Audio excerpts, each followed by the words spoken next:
नमस्कार, मेरा नाम है मयंक शर्मा। आज बात करने वाला हूँ मीडिया के निम्नतर स्तर पर पहुँचने की।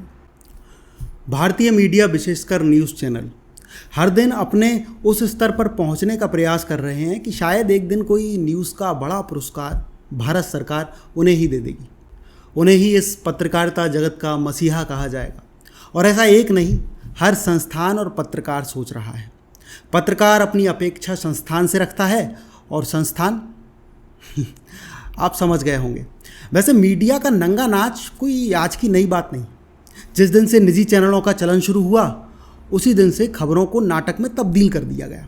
खबरों को पैकेज और मसालेदार स्क्रिप्ट के साथ दिन भर नए नए ग्राफिक्स और ब्रेकिंग बता कर परोसा जाने लगा।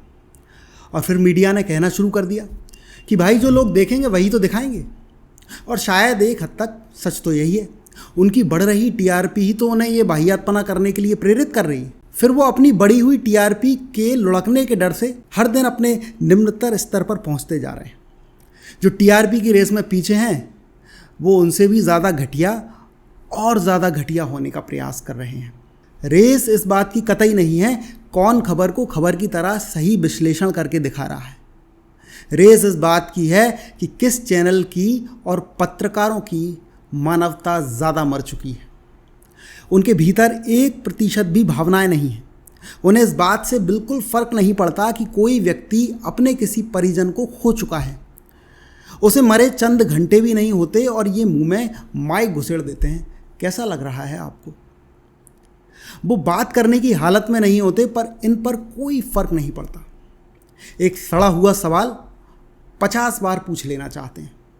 पूरा मीडिया 24 घंटे सिर्फ एक खबर पर केंद्रित हो जाता है, जबकि वो अब खबर रही ही नहीं। अब तो उस खबर का पोस्टमार्टम करके चलाया जा रहा है और जो मूल खबरें हैं वो गायब हैं। क्या देश में सिर्फ एक ही खबर बची है? बाकी बची देश की खबरों को टॉप 100 में चला दिया जाता है, ताकि उनसे कोई ये ना कह सके कि तुमने फलानी खबर क्यों नहीं चलाई। खैर, उन्हें किसी के कहने से फ़र्क कहाँ पड़ता है। बहरहाल, मैंने एक वीडियो देखा जिसमें पत्रकार राज कुशवाहा के घर जाकर उसकी माँ से सवाल कर रहे हैं। वो रोए जा रही है, घबरा रही है कि जाओ भैया, मुझे घबराहट हो रही है। उसकी बहन रो रही है। तब भी ये नालायक अपने कानों को बंद करे हुए बस सवाल पूछ लेना चाहते हैं, ताकि अपने एडिटर और प्रोड्यूसर को बता सकें, देखो मैंने ही सवाल किया और लगातार करता रहा। उत्तर क्या मिल रहा है या उस उत्तर से क्या हासिल होने वाला है, इससे इन्हें कोई लेना देना नहीं। बस सवाल पूछना है। इससे ज़्यादा और घटिया क्या होगा। फिर उन्हें विमान का हादसा मिल गया, लोगों ने अपने परिजनों को खोया, पूरा देश गम के माहौल में था, पूरा देश गमगीन था इस दुखद हादसे पर इन्हें इन सब से कोई मतलब नहीं। ये उन सभी लोगों के घर तक गए जिन्होंने अपनों को खोया। आपकी आखिरी बात क्या हुई उनके साथ? आपकी आखिरी सेल्फी क्या है? आपकी आखिरी वीडियो क्या है? और ये सब ब्रेकिंग बता कर अपने अपने चैनलों पर चलाया जाने लगा। उस जहाज़ में 241 जिंदगियाँ थीं। 241 जिंदगियों की अपनी अपनी कहानियाँ थीं, जो उस दुखद हादसे में जलकर खाक हो गई। और कुछ कहानियाँ ज़मीन पर अपने सपने बुन रही थी, वो काल के मुंह में समा गई। किसी को नई नौकरी पर जाना था, किसी को अपने पति से मिलना था, कोई अपनी फैमिली को लेकर शिफ्ट होने जा रहा था। हर किसी के सपने, अरमान सब जलकर खाक हो गए। और तुम उन लोगों के घर जाकर उनकी तकलीफ़ों को बढ़ा रहे हो, इसलिए ताकि तुम्हें टीआरपी मिल सके। मानवता, मानवीयता, इस तरह की बातें मीडिया के लिए तो अब बिल्कुल भी नहीं है। आप सबने देखा होगा जब ऑपरेशन सिंदूर हुआ, उस समय किस तरह गैर जिम्मेदार खबरें न्यूज़ चैनल वालों ने चलाई। इन्हें कोई शर्म, कोई गिलानी नहीं इस बात की। क्या आखिर इनकी कोई जिम्मेदारी नहीं अपने देश के प्रति? क्या इनकी भी जिम्मेदारी तय नहीं हो जानी चाहिए? बोलने की आज़ादी का ये मतलब बिल्कुल नहीं कि अपने बाहियातपने की सारी हदें पार कर दी जाएं।